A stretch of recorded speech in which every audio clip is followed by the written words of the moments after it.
Students, in this video lecture, we'll talk about the EMF equation of a DC generator. In the last video lecture, already we observed what is the working principle and what is the difference between lap winding and wave winding, what are the different parts of DC generator, construction features, everything we studied in the last video lecture. So in this video lecture, we'll derive the EMF equation of a DC generator. See, already we know that as the armature rotates, armature is the rotating part, the voltage which is generated in its coils, in case of a generator, the EMF of rotation is called as the generated EMF or the armature EMF. So when armature starts rotating, the voltage will be generated in the in its coils, armature coils. So in case of generator, that EMF of rotation is called as the generated EMF, or it is also called as the armature EMF, which is generated by EG sometimes. But in case of motor, the EMF of rotation is known as the back EMF. Okay, that part we'll study whenever we study the DC motor. So in case of the equation, usually what happens, for one complete revolution, in one revolution, the armature and the flux cut by the one conductor, that we are going to understand. So usually we know that pi is the flux produced by each pole, which is represented in Weber. P is the number of poles in the DC generator. Hence, for one particular revolution, the flux produced by all the poles, is given by pi into P. Pi is the flux produced, P is the number of poles. Now, for one complete revolution, what is the time taken to complete one revolution is given by 60 by N. N is the speed of the armature conductor, which is represented in RPM. So now what we are trying to do is, as the flux produced by the poles is represented as the flux produced into number of poles, the time taken to complete one complete revolution is represented by 60 by N. So now, according to Faraday's laws of induction, the induced EMF of the armature conductor is denoted as small e, which is equal to the rate of cutting of flux. That is, E is equal to d pi by dt. What is d pi? It is total flux which is induced, and dt is the time taken by the particular one to cut that particular flux. You see here, the time taken to complete one complete revolution is already calculated. It is 60 by N. That is this time. So it is change in time with respect to change in flux is called as the EMF which is induced in the armature conductor. Now let us see what is the induced EMF of one particular conductor, which is also called as induced EMF of the conductor, is represented as E is equal to pi p. So pi p, why we are representing it as pi p? Because the total flux produced is represented as pi p, time taken is represented as 60 by N. If I substitute those values in this equation, it is E is equal to d pi by dt. d pi is the change in the flux that we are representing is by pi into p, where dt is the time taken to complete one revolution, that is 60 by N. So what happens, as this 60 by N is in denominator, it will come on the numerator by simplification.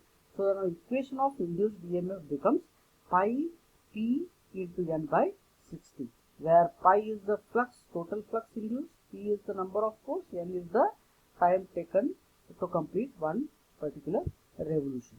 So it also represents speed of the armature conductor in RPM.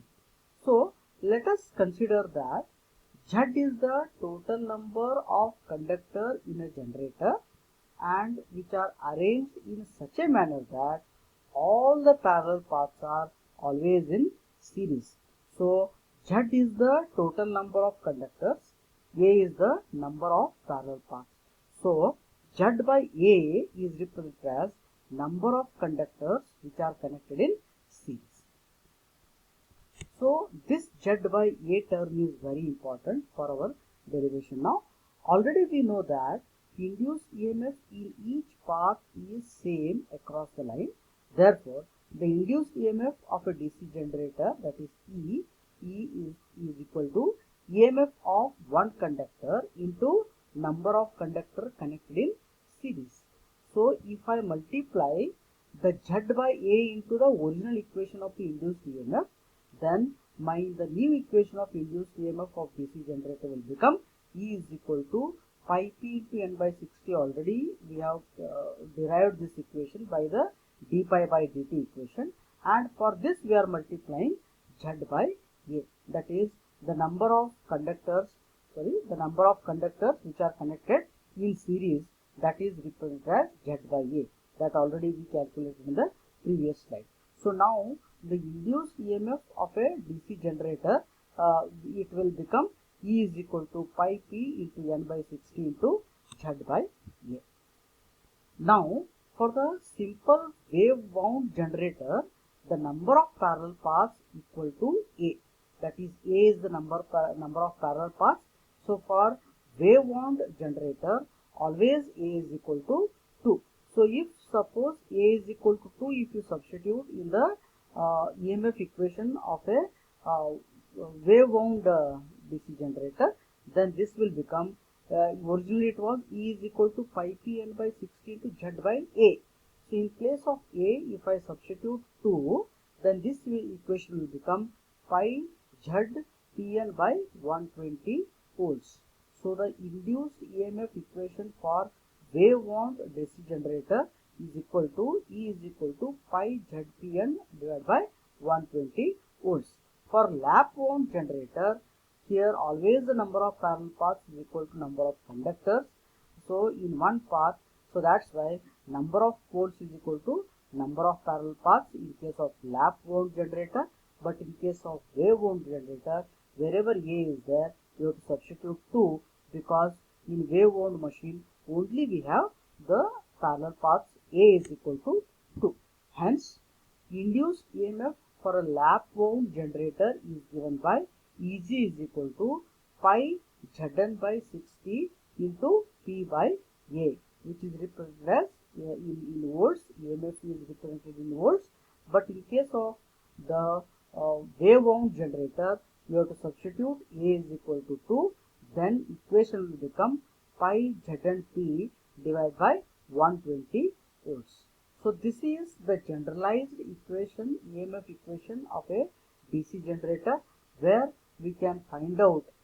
So EMF, what is the EMF induced in a particular generator? If the number of conductors are given, the number of parallel paths are given, number of poles are given, what is the flux produced in the each conductor if it is given. So we can find out the total number of, that is the total EMF induced in a particular conductor, armature conductor, that can be easily calculated by using this equation.